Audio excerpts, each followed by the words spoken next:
Big boss season 7 Telugu ముగిసి చాలా రోజులే అయినా టైటిల్ విన్నర్ పల్లవి ప్రశాంత్ అరెస్ట్, ఆ పైన విడుదల వంటి అనేక రకాల వివాదాలతో ఇప్పటికీ బిగ్ బాస్ 7 గురించి ఏదో ఒక వార్త వస్తూనే ఉంది. బిగ్ బాస్ 7 సీజన్లో అమర్దీప్ రన్నరప్ కాగా శివాజీ టాప్ 3 కంటెస్టెంట్గా మిగిలాడు.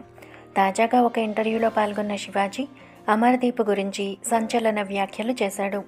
బిగ్ బాస్ జర్నీలో మీరు బాగా ఇబ్బంది పడిన సందర్భం ఏంటని శివాజీని యాంకర్ ప్రశ్నించగా, ప్రశాంత్ యావర్ల విషయంలో నేను వారికి సపోర్ట్ చేసి ఎన్నోసార్లు ఇబ్బంది పడ్డాను.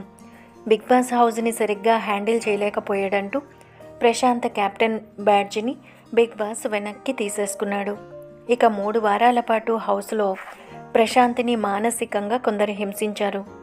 ఆ సమయంలో ప్రశాంత్ని అమర్ బాగా రెచ్చగొట్టాడు. అలాగే 14వ వారంలో అమర్ ప్రశాంత్ల మధ్య పెద్ద గొడవ జరిగినప్పుడు అమర్ని కొట్టాలనిపించింది. కానీ గేమ్ రూల్స్కి కట్టుబడి ఉంటానని అగ్రిమెంట్లో సంతకం చేశాను కాబట్టి అమర్ని ఏమీ చేయలేకపోయానని ఆ ఇంటర్వ్యూలో చెప్పాడు శివాజీ.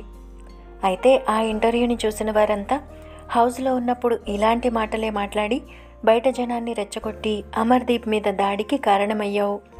ఇప్పుడు బిగ్ బాస్ సీజన్ 7 కంప్లీట్ అయ్యాక మళ్ళీ ఇలా మాట్లాడి అమర్ ఇంటికి వెళ్ళి దాడి చేయమని పరోక్షంగా మళ్ళీ జనాల్ని రెచ్చగొడుతున్నావా అంటూ శివాజీ మీద నెటిజన్లు విమర్శల వర్షం కురిపిస్తున్నారు.